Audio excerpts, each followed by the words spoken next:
NSA हटेगा या फिर नहीं? निश्चित तौर पर एनएसए की जो अवधि होती है वो बहुत विकट परिस्थिति में जो है सो 6 महीना का बाउंड्री को क्रॉस करता है। तो मुझे उम्मीद है जिस हिसाब से इसमें केस में मटेरियल का बात है, तो मुझे लग रहा है कि एनएसए अब सस्टेनेबल नहीं है। बहुत जल्दी आपको ये सुनने को मिलेगा कि एनएसए हट जाएगा। सर का योगदान मनीष कश्यप को बिहार लाने में, और एनएसए अगर हटता है, सर ने कहा कि हटेगा, निश्चित तौर पे हटेगा, क्योंकि उसका अब कोई बड़ा। मेरा नाम अभय कुमार है और आप अब जनता बोलेगी न्यूज देख रहे हैं। अभी हमारे साथ सुनंदन भारती हैं, पटना हाई कोर्ट के प्रसिद्ध वकील हैं, और जैसा कि आप जानते हैं कि मनीष कश्यप अभी पटना आ चुके हैं, पटना के बेऊर जेल में हैं, और जितना भी केस है सर हाई कोर्ट से जब निकल रहे थे सर साथ में थे, और हो सकता है कि बहुत ही कुछ दिनों के अंदर, बहुत जल्द, जैसा कि बहुत लोग कह रहे थे कि बिहार नहीं आने देंगे, बिहार नहीं आने देंगे, वहीं सर जाएंगे, बहुत लंबा समय लगेगा, लेकिन सर ने शुरुआत में ही कहा था कि एक ना एक दिन बहुत जल्द बिहार लाएंगे, और बिहार आए भी। उसमें बहुत बड़ा योगदान सर का रहा है, और सर आज हमारे साथ हैं। उसी बहुत सारे विषयों पर बात करेंगे मनीष कश्यप को लेकर। सबसे पहले सर बहुत बहुत स्वागत है मुझे। जी, बहुत बहुत शुक्रिया आपका भी। लगातार सर अब पेशी हो रहा है, बिहार आपने कहा था कि एक ना एक दिन लाएंगे हम, और ला भी दिए। तो अब कितना जल्दी लोगों को इंतजार है कि अब एनएसए भी हटवाएंगे और बिहार बाहर भी लाएंगे जेल से? देखिए, आपको जो भी इनके जो ऊपर जो भी मुकदमे हुए हैं, तो अभी रूटीन पेशी जो होती है कस्टडी में जब लोग रहते हैं, तो वही पेशी अभी हो रही है। जहाँ तक बेल के संबंध में है, तो इनके ऊपर जो बिहार में जितने मुकदमे हैं, उसमें अभी मामला इनका जो है सो सेशन में चल रहा है, और सेशन में रिजेक्ट होने के बाद माननीय हाई कोर्ट में आता है जनरली। तो उम्मीद करते हैं कि वहाँ से यदि नहीं होगा तो हाई कोर्ट में, और हाई कोर्ट तक आने आते आते प्रक्रिया में अभी 1 महीने का वक्त और लग सकता है। 1 से 1.5 महीने के में आपको सुनवाई का जो रिजल्ट है वो आपको ये सुनने को मिलेगा कि धीरे धीरे केस में बेल मिलने लगे हैं। अच्छा सर, सबसे ज़्यादा जब बिहार आए तो सबसे ज़्यादा करीब आप थे, और सबसे ज़्यादा समय तक उनके साथ जब जेल से कोर्ट लाया जा रहा था, कोर्ट में आप थे, तो सर आखिर कुछ बात हुआ होगा उनसे, कुछ ऐसा जो कि लोग सुने हों? सामान्यतः जब कोई भी व्यक्ति जेल में होता है, तो वकील और क्लाइंट के बीच में जो भी बातें होती है केस के संबंध में, तो वो प्राइवेसी का मैटर होता है। उस चीज़ को हम ऑन कैमरा डिस्क्लोज नहीं कर सकते हैं कि क्या स्ट्रेटजी है। हाँ, लेकिन जो अन्य बातें, जो जनरल तरह की बातें होती है कि वो लोग कहते हैं कि जल्दी सर बेल हो जाए, कैसे बेल होगा, उस पर हम लोगों की रणनीति बनी।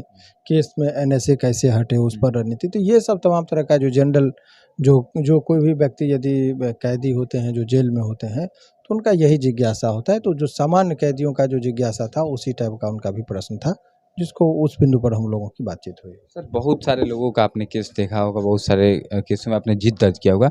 जो भीड़ सर पहली बार जब पटना पहुंचे बेतिया के बाद, जो भीड़ था सर, इतना भीड़ कभी किसी जिसके ऊपर एनएसए ऐसा संगीन आरोप लगाया गया हो, इतना भीड़ सर किसी के लिए था या नहीं? इससे पहले देखिए, ये सब भीड़, बयान, ये सब पॉलिटिकल चीज़ें हो गई। उस चीज़ पर हमारा कोई कमेंट नहीं होगा। हम केस देख रहे हैं, केस और कोर्ट के बीच में जो भी बातें होंगी वही चीज़।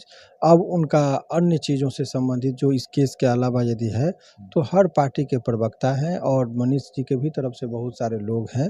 उन लोगों से आप बात करेंगे तो इस पर आपको अच्छे से एक्सप्लेन करेंगे। हमारा जो दायरा है, अपना केस, फाइल और क्लाइंट और जज साहब, इतने ही की दूर तक हम अपनी बयान को सीमित रखते हैं।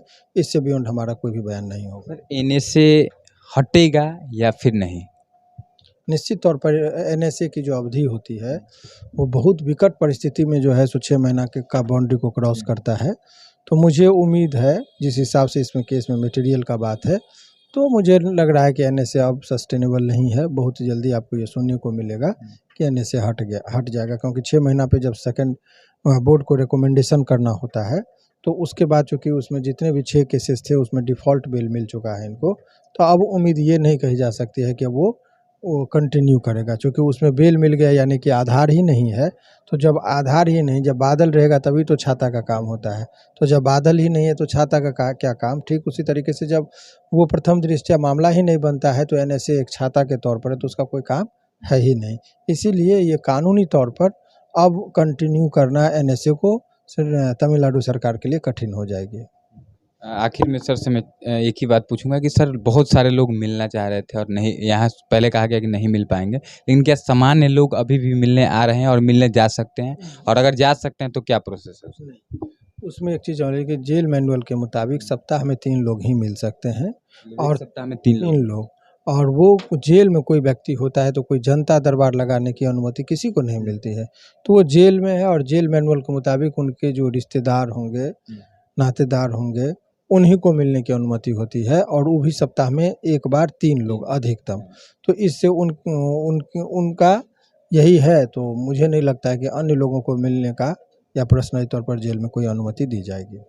तो देखिए, यह थे पटना हाई कोर्ट के प्रसिद्ध वकील सुनंदन भारती सर। और आपको बता दें कि सर का योगदान मनीष कश्यप को बिहार लाने में, और इनसे अगर हटता है, सर ने कहा कि हटेगा, निश्चित तौर पे हटेगा, क्योंकि उसका अब कोई बड़ा बुनियाद नहीं रह गया है। कुछ दिनों के अंदर हो सकता है कि हट जाए, और बहुत जल्द हो सकता है कि जेल से बाहर होंगे, जैसा कि सर ने अभी बताया और खुलासा भी किया कि इनसे हटेगा। तो आप इंतजार कीजिए, मुझे उम्मीद है कि बहुत जल्द सर के योगदान से और माननीय कोर्ट के आदेश के अनुसार बहुत जल्दी इनसे हटेगा और मनीष कश्यप आप सबके बीच होंगे। जितने भी लोग चाहने वाले हैं, आप सबको क्या लगता है अपनी राय कमेंट बॉक्स में जरूर दीजिएगा। मिलेंगे किसी और वीडियो में, तब तक के लिए बहुत बहुत धन्यवाद। जय हिंद।